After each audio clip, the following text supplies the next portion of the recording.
Hey, everybody, welcome to the AJC podcast. And man, this one is probably definitely going to be an amazing one because the things that we had to go through behind the scenes to get started was a challenge. But nonetheless, that's entrepreneurship, right? Is life gives you lemons, you still make lemonade.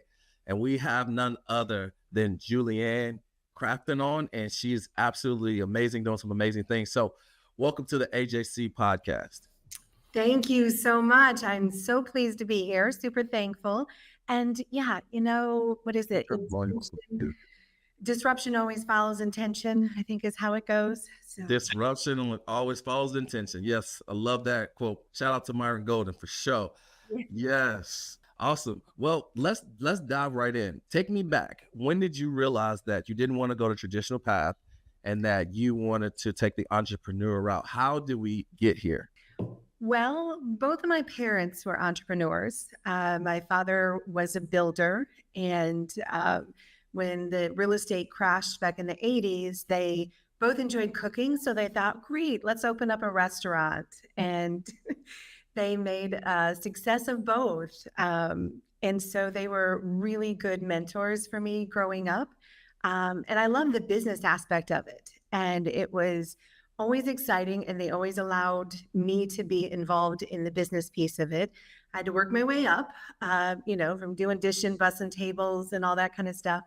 My father had went back to building after probably 5 or 6 years. He kind of loved that piece of it, the guys, the camaraderie, his crew, and building and real estate had come back. So he did that. And it's just seeing them, the struggles and the successes that they had. It was just really inspiring. And that's what always kind of drove me to it.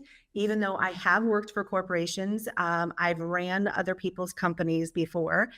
But in 2019, my husband and I decided that, you know what, we need to do this for ourselves. We make so much money for other people. And yes, we made money, but not as much as what you can do and the freedom that entrepreneurship provides. Not to mention the satisfaction, it's not always winning, right? Because there are things you're not learning if you're not failing. And so, there's always things that you go through as an entrepreneur, but that's what really inspired me, seeing my parents do it and watching them go through it. And they put in many years of hard work. They had restaurants for like 20 years, and that's 365, 24/7. And it was just, I loved it. I love the business. Doesn't matter what industry it is. And it's what really, I think, brought me the sort of courageous spirit to step out on your own, because it's scary. Yes. You got to stay out of your comfort zone. You cannot, because you can't grow if you're not doing it. And growing pains are there and called that for a reason, because growing is painful, especially when you're growing as a person, as a business person, as an entrepreneur, mother, father, sister, wife, whatever it is. Growing pains are painful, but you are better off for it, I think. Yes. And I'm glad you shared that because it's so true. I can remember my mentor, Nate, and I was waiting tables back at this time, probably like 2018. And he's like, man, take out a piece of paper. He's like, draw a circle. And he said, outside of that circle, I want you to draw everything that you want. New house, dream vacation, family, like all of these things. And he's like, and inside this circle, I want you to put the word me. Right. And I did that. And so, you know what else I want you to put inside that circle? Comfort zone. And it goes, you know what? Everything that you want in life is outside of your comfort zone. And so if you want to have success, you're going to have to do things and get uncomfortable. And that's when I realized that I was like, I had to find a new mission. And so I'm glad you said that, because all growth happens outside of your comfort zone. And then going back to the entrepreneurship journey, right? That's such an amazing story. I can remember my mom, she was working as a nurse, working double shifts to try to make ends meet. And what really that taught me now, that's hindsight in 2020, is it showed me the power of hard work and what taking action could do, right? Because nothing can pretty much stop you. You're an unstoppable force. You just need to create momentum and continue to go. And so again, that's going to come with some failure. It's going to come with some setbacks. It's going to come, mentor, he said that it's going to cost more, it's going to take longer, and it's going to be harder than you thought. Right. And so what you got to do is you got to keep going. And that's when I found myself in 2018 in the restaurant industry. I was like, man, I needed to have more impact than what I was doing. Sure, I was making people happy. Yes, I was impacting people's lives, but it was on such a small scale. And I wanted to make a bigger impact. I wanted more for myself. And that's why I was like, I needed to get into entrepreneurship and I needed to find a mentor. Yeah. So, so let's transition into talking to that mentorship, which is a very important piece because, intention is always followed by disruption, right? And my goal has been my digital mentor. It kind of helped me to start producing more content and just really sharing myself uniquely. So, what is your thoughts on mentorship and having the right guidance and the right help? I think it's a must. Okay, so when I was a child, so I'm the youngest out of five. My older brothers and sisters are 14, 15, 16 years older than I am. My dad always joked that those were from his first wife. Well, he only had one wife, so it was they just had a little bit of a gap in between my sister and I, and then the rest of the kids. And so, but when you look at, I was taught you go to school, you graduate high school, you go to college, you get a house, you get a job, that kind of thing. And that's great. And I love it. But that traditional methodology doesn't work. First of all, you don't learn in college or even in high school or middle school and elementary school what you need to be as a successful person, even if you're not an entrepreneur, even if you're working for somebody else, right? They don't give you those tools anymore. And it's been like that for a very long time. And so as you grow, you have to learn from somebody, right? And there's lots of people that they did it themselves and they struggled and they made it and they're successful. And that is really, really like an amazing thing to accomplish. But when you look at how do you do it smart, emulation of somebody that has and does everything that you want in life, why not? You can still make it your own. You're not just copying somebody, but you're taking their road path, just like we do as parents. That our children are grown now. We have grandchildren. I wanted my children to learn from my mistakes, right? That's what you want as a parent. And so as mentors or somebody that is looking for a mentor, why not learn from those mistakes? Because you're going to get farther. You're going to get there faster. You're going to get there. You're going to make your own mistakes still, but you're going to get there in a much more foundation is going to be stronger. Your agility, your ability to pivot, because you have the knowledge and wealth of somebody that has been there, done that, and has done it, successfully and gone through all of the roadblocks and stops and potholes that we each, encounter on a daily basis. So you have to, you can do it without a mentor. You can go alone and you're going to go fast, but you're not going to go far. And really, as a mentor or as somebody that I've used mentors and had them and they became friends, they became family, they became all of that, you get there because you have somebody to bounce those ideas off of. It's not just what you know in your limited sight distance. You get to see what their experiences have been and learn from that. And you're going to be a stronger, better, and more powerful person in any business or industry and space that you're in if you're learning from somebody else. And not every mentor is perfect, and they're all coming in and out of your life in seasons, but you're going to gain that foundation and all of what they did, and you're just absorbing it. And then you're using it as part of your toolbox in order to succeed. Yeah, so true. And my philosophy on school isn't that school is bad, right, or as an institution, but it's also not the perfect fit for everybody. And I feel like everybody learns differently. And, Mhm. and as I was coming up, there was just like this one box that you were put in, and that's why I struggled in school a lot, because it was freaking boring. It's a lot of useless information. I can remember taking world religion and like social studies about learning about all this other stuff that I'm never ever going to use, and it was boring. Yeah. And that's why I fell in love with the online education space, because you could learn a specific thing from a specific person that had what you didn't have, right? It's kind of like a digital trade university, right? Yeah. Like before, if you want to be a plumber, you go to a trade school. Now if you want to be an entrepreneur, if you want to be a photographer, if you want to be anything, like there's a place for you to go seek out someone who's already done what you want to do, and you can learn from them digitally Yeah. and get the result that you're looking to get. And what I found is that most people, if they're interested in something, right, like they always have more success. Yes. When you're interested in something, it gives you that excitement, that the night before Christmas type of feeling The that you can't passion. even sleep, you can't even wait till the sun to come up so that you can get back to it. And that's what I found in entrepreneurship is I fell in love with the impact that I was making. I fell in love with the thing that I was learning was impacting me to growth, my earning potential, but then I could also implement those things and put them to use. So it was impacting other people. And I was like, oh, I immediately got addicted to entrepreneurship in that fashion because I could see what I learned turned into a result very, very quickly.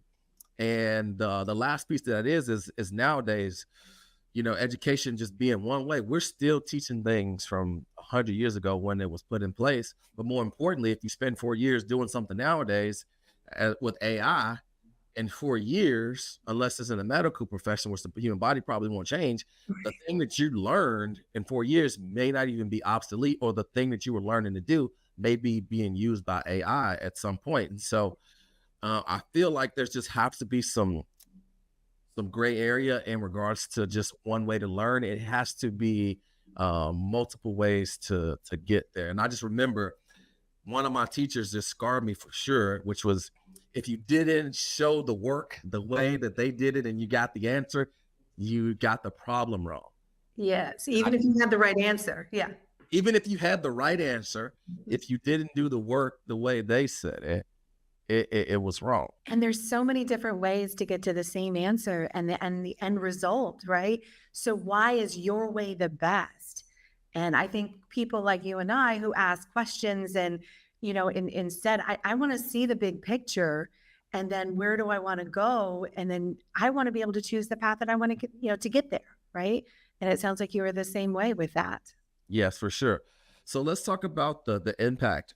You know, my mentor says money changes hands when problems are solved, right? And so if you want to help people, you have to start with a problem. So what problem did you decide that you wanted to pick up the sword of crusade to fight for, to solve for people? Well, for us, the main problem comes down to making money while you sleep, right? That's what every person, and not even just entrepreneurs, want to be able to accomplish. And Warren Buffett kind of hit the nail on the head when he was like, you need to figure out how you can make money while you sleep.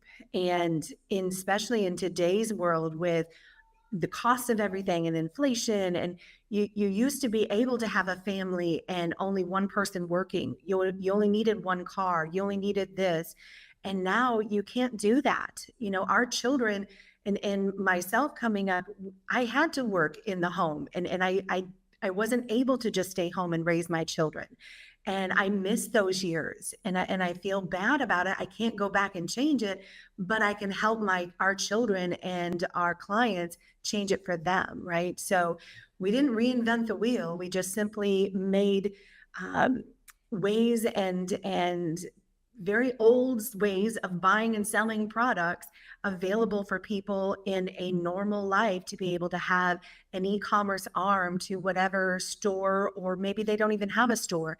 They can sell other people's products. They don't just have to sell their own. And in 2008 was my first experience in e-commerce. And it was turned into be extremely successful because I took to it. It made complete sense to me. I wanted to buy products at the best cost and sell them at a good profit without, you know, raking customers and people over the coals, but just consistency and moving in it. So we've spent the last 20 years honing our craft, developing our team, creating a massive network of manufacturers and distributors, not just here in the United States, but globally. I've been able to travel and create all these relationships. But to your point, it's got to be a win-win, right? So 50% of our business is distributors, manufacturers. The other 50% are clients. And we bring those two things together to be able to create that revenue stream for our clients. Gotcha. And so if somebody's looking at this like e-commerce is great, like you know, they kind of come out of this wanting to have a service or a product. What are some of the first steps that someone needs to make in order to kind of cross that barrier, just to like take an initial action? So I guess the first is decide, do you want to sell your own products or do you want to sell somebody else's? Why is that important? Well, you need to, if you're going to sell your own product, just like what you're talking about, is you have to figure out what is the pain point, right? Is there a better mousetrap that I know enough about to be able to build or develop? And or do I have a brand that really catches on to people and sells really well? It's a positivity brand, it's clothing, it's this, that, and the other thing. Maybe it's just a better coffee cup, for instance. You have now coffee cups are 50, 60 dollars a piece if you want to have a Yeti or a Stanley or whatever they are. And that's a real decision. And so if you just want to sell other people's products, that's great. Then you need to figure out, hey, who do I know that is a manufacturer or a distributor for products, and how can I get the rights and permissions to be able to sell them online? So whether it's an Amazon, a Walmart, TikTok shop, your own Shopify store, or your own website, to be able to build that. First of all, it's my passion that every single business in the entire world, the only one I haven't been able to figure it out is gas stations yet, but everybody else really needs an e-commerce arm, even if you're a service-based business, right? So for example, for your podcast, you should be selling swag, you should be selling digital products of Come on. your teachings and all of that.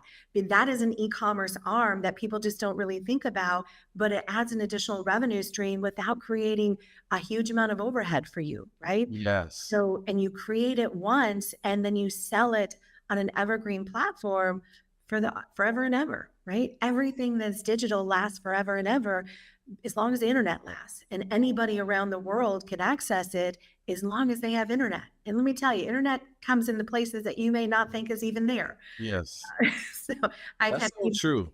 And again, the entrepreneurship mind, like you just gave me a whole word right there. It's like you need to have some swag, you need to be selling something. And again, it's like you don't that I just didn't even think about it. I knew that, but I didn't like, oh, I need to also, right? And so that's something that I definitely need to put on the list. But so for e-commerce, what I'm curious, what is kind of the most random or the strangest product that you've seen someone sell that's had some success? So almost all of our products, I do not, I stay away from jewelry. I stay away from clothing unless it's a private label brand or a personal brand, right? I stay away from shoes. I stay away from jewelry and like cell phones and computers, right? I don't sell those products. Most of our products are in niches that are people use every day, but you don't think about, right? We have a very large range of aftermarket machine parts, whether they're on road or off road, ATV, UTV, tractor, bulldozer, you name it, right? And I'm a girly girl, but listen, I've done a lot of work and worked with a lot of manufacturers globally about bull gears and carburetors and flywheels and steering wheels and fenders. But then we also sell sewing machines or honey from Hungary or, oh gosh, a huge pet space. So everything from supplements to toys to pet clothing, because there's a lot of generations that they don't have children, whether intentionally or not intentionally, and their animals or their pets, their companions have become their children. So it's a pretty massive space. I would say, I mean, O-rings, right? I mean, just stuff that is really, really random that you wouldn't think, but those are also the most profitable because we buy products or advise our clients to have products bought for them based on the demand and not the brand. So I'm not looking to go out and get the Nike contract. Do people do it? Absolutely. That's just not what our space is about. And what I've learned, I don't buy products based on what I like or what I buy. I buy products based on what everybody else buys and really looking at the hard look at the data long before we look to purchase anything. Yeah, and that's so good. And the reason why I asked that question was just because people are like, I don't know what to sell. And it's like you could pretty much sell anything. If somebody's already buying it, then Yes. that's the first place to look. But just the most random things, right? That people are selling. And Pucks is a big one for us. what was that? Hockey pucks. We do a Hockey pucks. yeah, off ice hockey pucks. We do a fair amount, gosh, probably 100,000 or more a year in those. Off ice hockey pucks. Yes, yes. Interesting. Never even seen one of those before. I might have seen one, but I'm not sure. But that my whole point of that is it's like you should have some e-commerce and internet selling mechanism portion of any type of business that you have. Again, Yes. because it's how you like you said, you can make money in your sleep. Mm, And if you don't learn to make money while you're asleep, you'll work until you're dead. yes, those are the two guarantees in life, right? Death and taxes. And those Yes. are things I can't change, but I do a few other guarantees for things that I can control. But those are the ones that I don't have the ability to change, and nor do I think I ever will. And that's okay. That's okay. So. So what are a couple things? So if somebody's like, okay, I want to do this, but I'm nervous, I'm not really gung ho about failing a ton. I want to get started. What are a couple things made simple for e-commerce that I need to get right in Mhm. order to see some success rather quickly? So first of all of our clients, you can literally make money within 30 days from start to, finish in that 30-day time period. So we have multiple packages that we offer for clients depending on what their like inventory budget is, speaking in just a revenue producing entity, right? But first and foremost, as an entrepreneur looking to bootstrap it and run it yourself, you want to pick the right platform for you, right? So each of the platforms are all different. TikTok Shop is different from Amazon and it's different from Walmart, it's different from eBay. And we make many, many, many, many millions of dollars across all of them, but they're different. And so you need to understand what the differences are. We've connected and built together software in order for us to run client stores within one centralized place, right? So it's a connector basically. And then even our distributors and manufacturers, we connect to our clients directly in the back office of their stores through EDI or API connections, right? You don't have to do all of that or go to that. You can start small, but start by, okay, what am I selling? So that's a really key piece. And then what's the best platform to sell it on, right? So anything that is Gen Z, in TikTok Shop, you have low fees. There's absolutely no monthly fees to those. You have a flat 5%, and it's 1.5% in the first 90 days. And then after 90, it's a flat 5% fees that they take. So very, very low fees. And you don't have to post videos and all that kind of stuff. You literally just have to put the products in your store, and they take up to 100 a day in order to do that. That's a great platform for a small amount of products if you don't have large quantity of different types of products, right? So that you can manage all of that by yourself. Amazon is the biggest marketplace, lion's share of the $7.4 trillion industry every single year, and it's been growing 12 to 20% year over year. And so Amazon is really good, but they are also very, very strict when it comes to you have to be an A+ student. You have to know your store metrics. You have to know your shipping, your customer communication.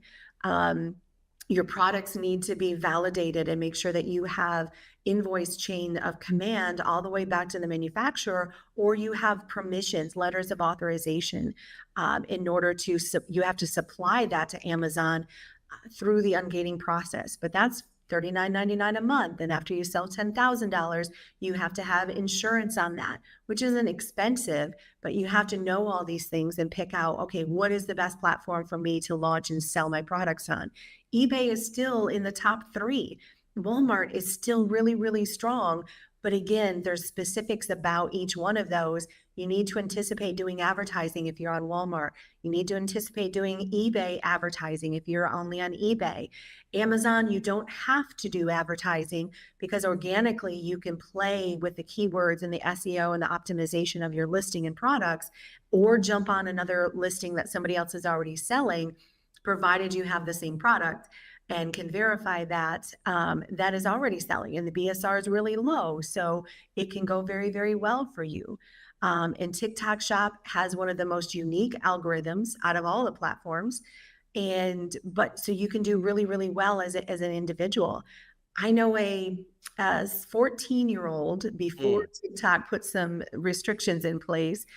And by the time that that young man turned 19, he was able to move out of his parents' house and buy his own home in Florida, mm, just off TikTok. wow. So Right. come on. Yeah, that's amazing. So, as we start to wrap up, I'm curious. They say, when's the best time to plant a tree is yesterday, and then the second best time is today. So, what are people that's like, oh man, all the things that you said about Amazon, it seems like they may have missed the boat, right? And knowing what you know now, what would you say to somebody that's like, oh, they've been trying to get in, but they've been on the fence, and they're just curious to see if they've missed the opportunity or not. What would you say to those people? So it's the same thing as becoming or being or wanting to have an entrepreneur, lifestyle and working it. You can talk about it, but that doesn't make it happen. That Mm, just gives you a dream, right? come on. But you have to actually take the steps and do it. And it's never too late to start. My mother is turning 81 this year, and she just wrote her first book and she launched it on Amazon. Now, I may have helped her with some of the technology, but she did it and did it very, very successfully. Um, the interesting part to the whole situation is you can always start, but you have to take the first step and you have to do it now. So connect with us on Instagram or on our website, set up the appointment and take the action because knowledge is power. The application of knowledge is the real power behind everything. And so you Yes. have to take that first step. You have to connect with somebody if you're unsure. And we have mentorship programs, and we also have actual packages where we do be your service provider and do the work for you as well. So Yeah. And man, so many gems in there. And so the same school of thought, I can see that we're on the same wavelength with that, is that nowadays nobody has an excuse because we don't have an information problem. Now we have an implementation problem, which is there's so much information, people are getting bogged down by making decisions that they don't make a decision. But yeah, the only decision that you need to do is you need to pick something and you need to get started. You'll know faster, right? yep, Even if you're going in the wrong direction, Jim Rome said, you'll know faster and sooner, and you'll probably still get there faster than the person that's still gathering information. And so this has been absolutely phenomenal. If somebody's watching this and they're like, man, I love everything that you're talking about. I'm so interested in where can I just get more of you? Where can they follow you? But where can they just discover to go deeper with you? Where can they connect with you? absolutely. So you can go to our website, which is jjcunlimited.com. You can connect with me on Instagram, Facebook, LinkedIn, YouTube at Julianne Crafton, and also jjcunlimited.com. So, yeah, don't let the start stop you. Take the initiative. And I love what you said that it is not an information, it's an implementation problem. And that is definitely the key. Awesome, awesome. Well, hey guys, I hope you got a ton of value from having Julianne on. This was absolutely amazing. I learned enough, also got inspired, and it gave me something to do, which is I need to get some swag going, and I promise you'll see some up here soon. But again, Julianne, thank you so much for being on the AJC podcast. It was absolutely fantastic. Thank you. It was a real pleasure. I appreciate it. For sure. All right, guys, we'll see you on the next episode. Go ahead and subscribe to the show. We'll see you guys soon.